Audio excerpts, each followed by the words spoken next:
हे गुरु पूजित जगत के जगदीश हो, ये हरते सब भव बंधनों के विष हो। हे संत शिरोमणि अपवर्ग आभाजुक्त हो, और सब गुण अवगुणों से मुक्त हो। रूप अरुवाणी के तुम पार हो, तम ज्योति अरु शब्द के तुम पार हो। सतगुरु लय साधन करत हो, शांति हो है भर गया हृदय जिससे नेह भ्रांति हो। तुम जन तमस धन अंध करते दूर हो, जाति भय कुल त्याग से भरपूर हो। हैं कर रहे जो भक्ति नित मद कोय हो, सब बरद हस्त उन पर होय हो।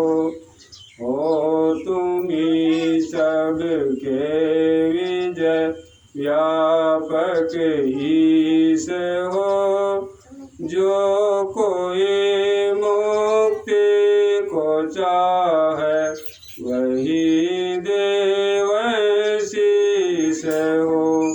हे गुरु पूजित जगत के जगदीश हो, हे हरते सब भव बंधनों के विष हो। सतनाम।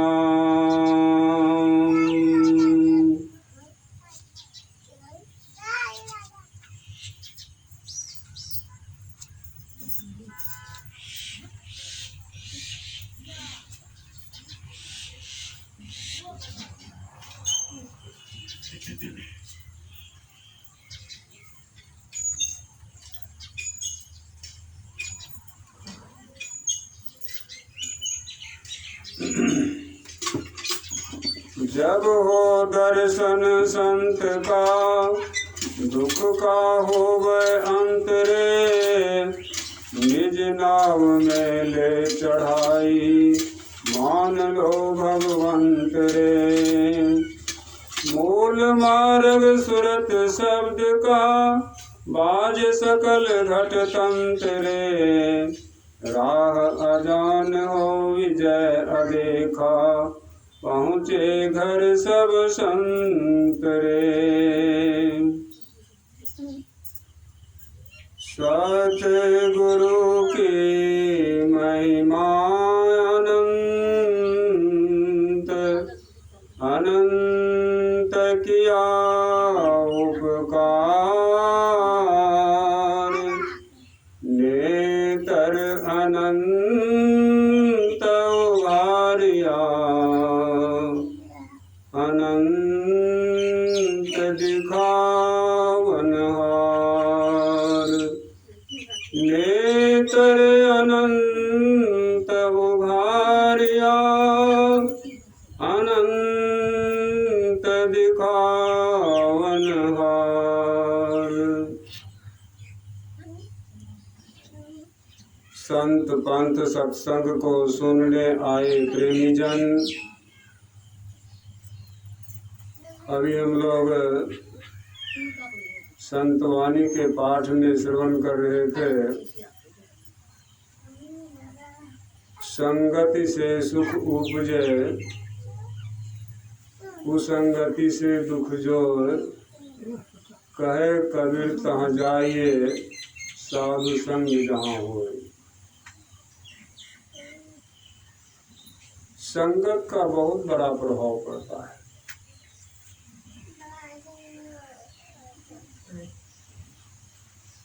संगत का इतना बड़ा प्रभाव पड़ता है कि कहने से बाहर। हम जिन किन्हीं भी महापुरुष के पास जाते हैं, उनके आभा मंडल में जब चले जाते हैं तो वे अपनी आभा से हम साधारण जीवों को पवित्र कर देते हैं। और पवित्र ही नहीं बल्कि वे जो पवित्र भावना से दर्शन दे रहे हैं, उनके गुण विचार भी हमारे आपके अंदर में आने लगता है। यह संतों का संग का प्रभाव है। क्योंकि संत शांति गुण से ही भरे पड़े होते हैं, पूरे भरपूर होते हैं। इसीलिए संतों ने कहा, जब शांति के सभी द्वार बंद हो जाएं, तब युद्ध की बात आती है। और शांति दूत बन करके श्री कृष्ण आए थे कौरवों के सभा में। जब आए थे शांति विचार लेकर के, धृतराज के सामने आने समय तो उनकी अच्छी आवभक्ति हुई, लेकिन उनके विचार को एक भी नहीं माना। उन्होंने साधारण से शब्दों का प्रयोग किया। इन पांचों भाई को बहुत नहीं, सिर्फ 5 गांव दे दीजिए, जिससे अपना निर्वाह कर लेंगे। लेकिन दुर्योधन ने कह दिया कि जितना सुई की नोक धरती छेदती है, उतना भी मैं देकर राजी नहीं दूंगा। और नहीं मानने के कारण वे वहां से लौट गए। और लौट करके उस समय भला बुरा भी उनको कहा गया, जिसके कारण वे सबको सहन कर लिए। और उनको भोजन करने का भी कहा गया, उन्होंने भोजन नहीं किए और अपना विराट रूप को दिखा दिया। फिर भी उन्होंने कोई परिवर्तन नहीं आया। और वे उस समय श्री कृष्ण कहे थे, भोजन 2 जगह पर करना चाहिए। एक तो जहाँ की श्रद्धा और प्रेम से भोजन कराए, वहाँ कर लेना चाहिए।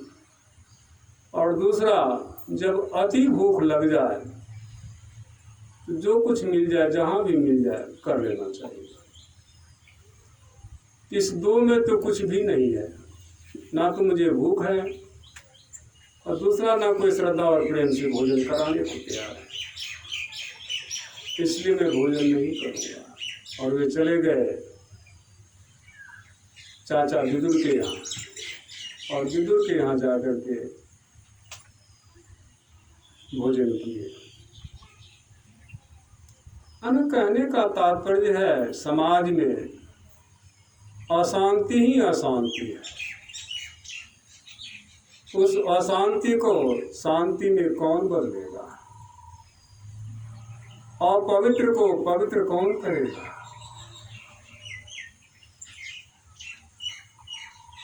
तो संत महात्मा जाकर के सत्संग करते हैं। वैवर्तक पुराण में आया है,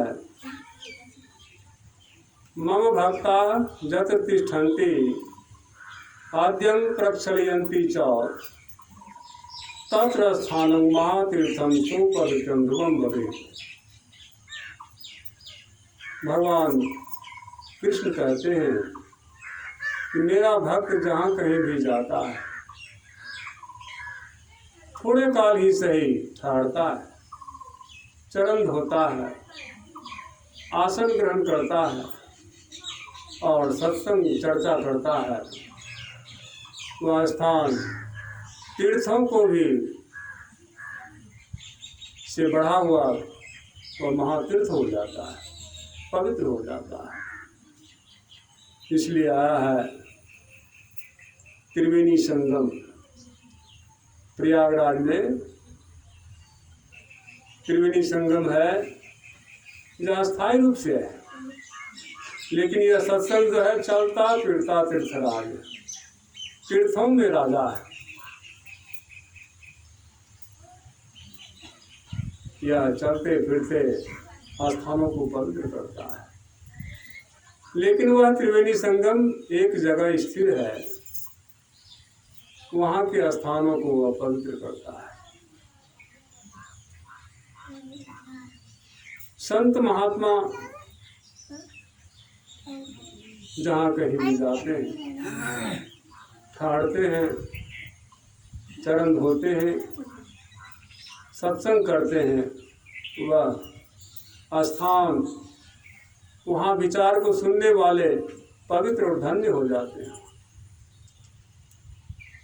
एक बार की घटना है, बाबा तुलसी साहब अपने शिष्य शिवदयाल सिंह के यहाँ गए थे और उनसे उन्होंने कहा कि दयाल, सुना हूँ तुम्हारे आगरे में मेला लगा है जी। कहते हाँ साहब, तो हम लोग भी चले, मेला का तशरीफ लेंगे। तशरीफ फारसी अरबी शब्द है जिसका हिंदी होता है आनंद। मेला का आनंद लेंगे। दोनों गुरु शिष्य चले गए और मेला में एक तरफ ऊंची स्थान पर दोनों गुरु शिष्य खड़े हो गए। बाबा तुलसी साहब उस समय मौज में आकर कहते हैं जोर से, इस समय जो कोई भी मनुष्य मेरे चरण पर आकर के माथा टेकेगा, तत्क्षण मैं उसे रूह का दर्शन करा दूंगा।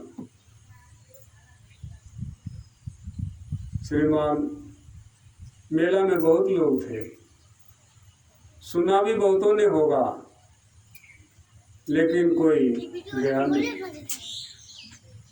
एक माई थी जो उम्र से लगभग 55 साल की रही होगी। वह जाती है और बाबा तुलसी साहब के चरण पकड़ लेती हैं, माथा टेकती हैं। बाबा तुलसी साहब अपने शिष्य दयाल से कहते हैं कि दयाल, इस माई के सिर पर हाथ रखो। शिवदयाल सिंह भी कहते हैं, साहब पावर हाउस तो आप हैं, लेकिन शिष्य के हाथों को यंत्र बनाते हैं।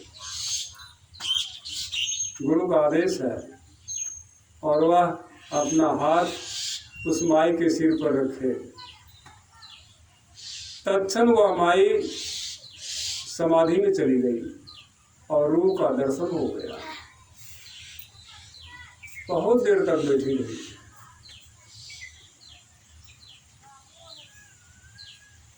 यह काम सबसे नहीं हो सकता और आप जानते तो हैरान होंगे वह माई कौन थी। पेशे से बेश्या रही थी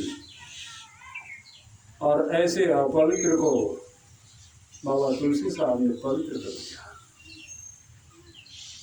यह एक तरह से चमत्कार कहा जा सकता है। परंतु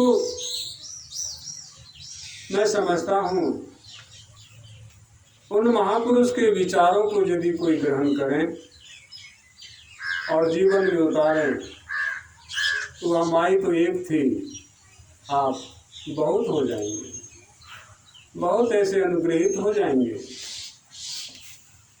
बाबा तुलसी साहब कहते हैं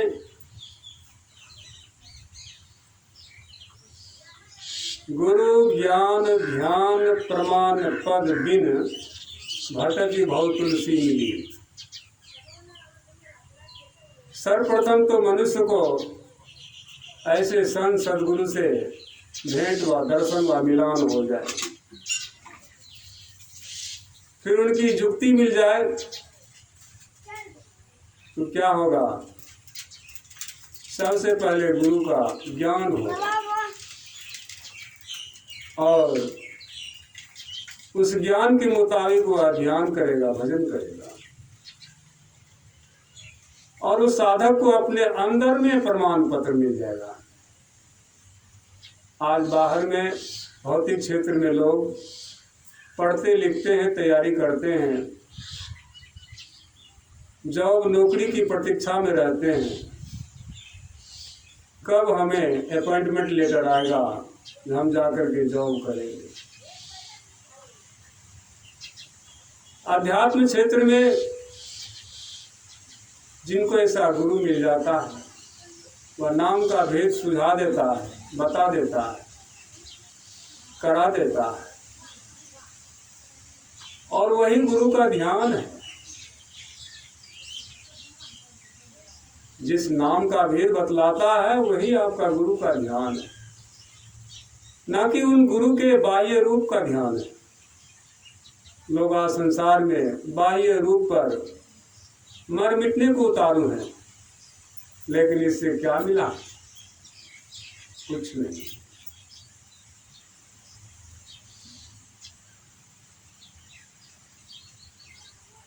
इस संत पंथ सत्संग को जारी करने वाले महापुरुष कहते हैं का नाचिला का गाइला का घसी घसी चंदन लाइला पर आपा नहीं चिन्हिला तो चित चितारे जातिला। कृत आगे नाचे लोई स्वयंभू देव ने चिन्हे कोई, स्वयंभू देव की पूजा जाने तो जिब्री चिन्ह सकल पिछाने, भने नाम देव मेरी पूजा आत्म राम अवर नहीं दूजा। का नाचिला, का बाहर में नाचते हो, का गाइला, का गाना गाते हो, का भजन गाते हो, का चंदन घिस घिस करके अपने लगाते हो, मूर्तियों पर लगाते हो, फोटो पर भी लगा देते हो, पर आपा नहीं चाहिए। आपा, आप और आपा, आप कहते हैं आत्मा को, आपा कहते हैं परमात्मा को। आपा का बोध नहीं हुआ।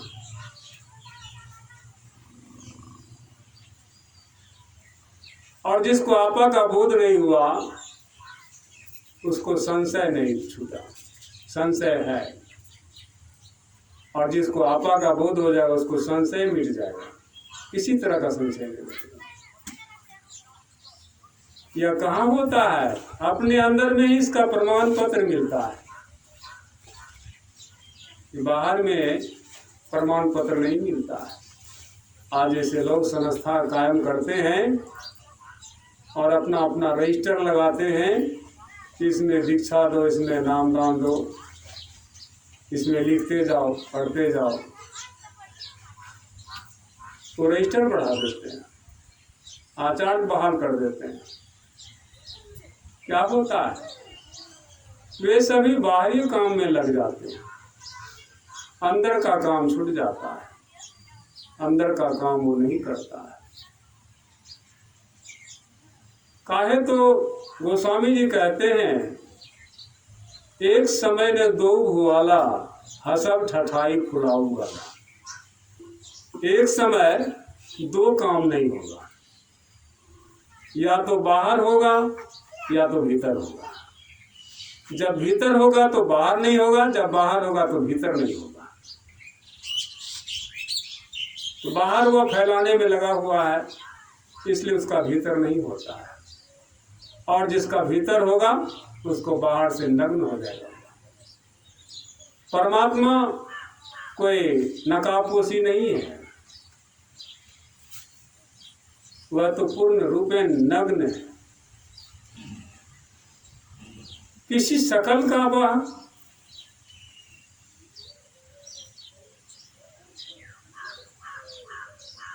कुर्ता नहीं पहनता है, वो कुर्ता रहित है। फिर उसके तरफ जाने वाले अपनी भाव भाषा में कहते आपा पंथी। आपा बने परमात्मा, पंथी में पंथ पर चलने वाला पंथी, आपा पंथी। बाबा तुलसी साहब भी आपा पंथी कह करके प्रचार करते थे सत्संग का। यह तो भीतर का रास्ता है, बाहर का रास्ता नहीं है। और जो भीतर का राही होता है उसके संसार विमुख हो जाता है, संसार उसको तरफ नहीं होता है, क्योंकि संसार झूठा है और परमात्मा सत्य है। आत्मा सत्य है तो आत्मा के तरफ जाने वाले का संसार जो है विरोधी होता है।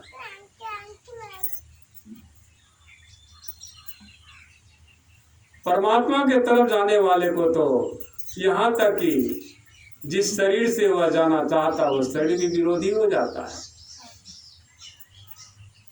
आए संगे जाय अकेला, तातक गोरख राम रमेला।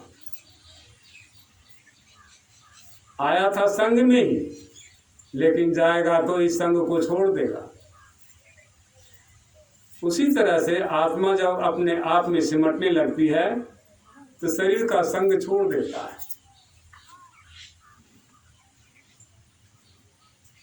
परमात्मा के तरफ जाने वाला जीव का भी संग छोड़ देता है,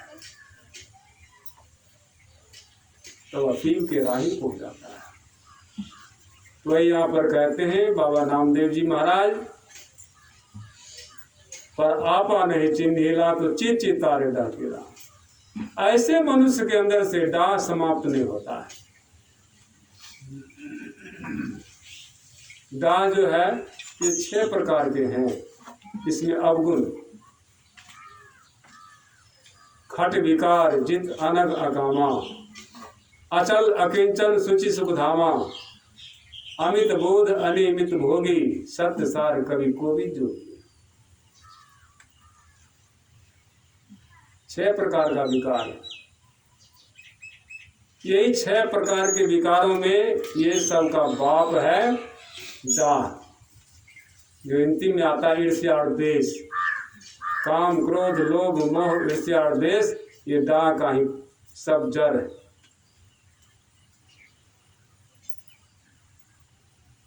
और जिसको ये नहीं छूटा वे संत कैसे हो?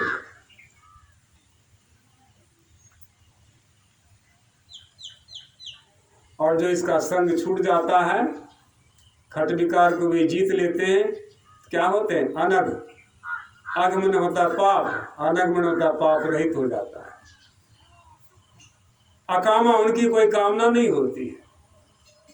अचल, अपने आप में स्थिर हो जाता है, वह परमात्मा स्थिर है। और सभी चलायमान है, एक परमात्मा ही है अवकाश तत्व जो स्थिर है, उसमें जरा भी हलचल नहीं है। हाँ, उसके मध्य, अवकाश के मध्य, शून्य के मध्य जो कुछ भी है वह चलायमान है।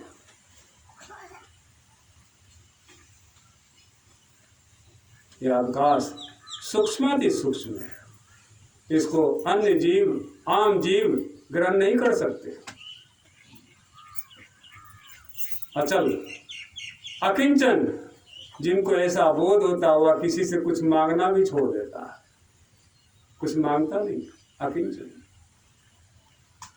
शुचि, वे अपने आप में वह ठोस अवकाश जो वह पवित्र है, वह पवित्र हो जाता है। सुख के धाम हो जाता, वह सुख का धाम तो है ही है।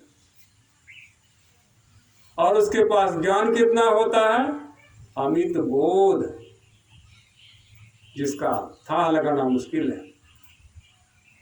अणि माने होता है इच्छा, इच्छा रहित हो जाते हैं। अकामा, वह कामना रहित हो जाती है, कोई कामना नहीं होती है। हमको ये होना चाहिए, हमको वो होना चाहिए, हम ऐसे करेंगे, हम वैसे करेंगे, ये सब कुछ नहीं रहता। अकामा, अचल, अकिंचन, शुचि, सुख धाम, सुख का धाम हो जाता। अमित बोध, अनिमित भोगी, थोड़े पदार्थों को पाने को वे संतुष्ट हो जाते हैं और सत्य के वे स्वरूप हो जाते हैं और उनमें भी सारग्राही होते हैं और उनमें ये क्षमता हो जाती, वे काव्य भी करते हैं, चाहे वे पढ़े लिखे हों अथवा नहीं हो। हमारे पूज्य गुरुदेव किसी तरह चौथी पास थे। आज उनकी 50 भजन है जो उन्होंने लिखा है।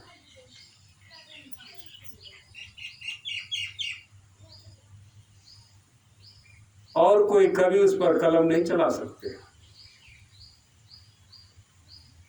यह उनकी निजी अस्फुरना है, उपज है।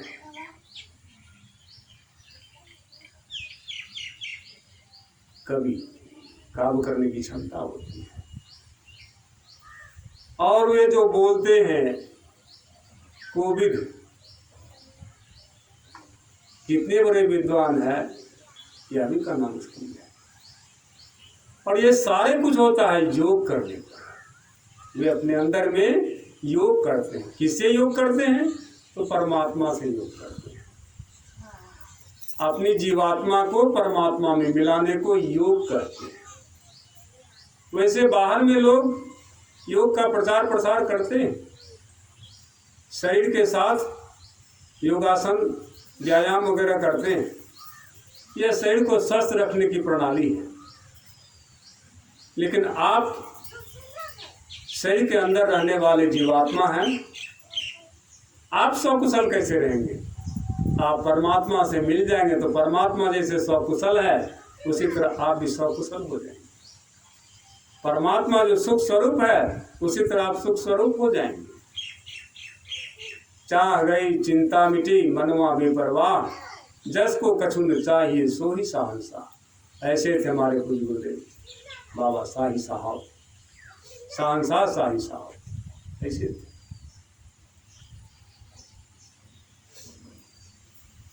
तो ऐसे संत का जिनको दर्शन होगा, ऐसे संत का जिनको सानिध्य प्राप्त होगा, ऐसे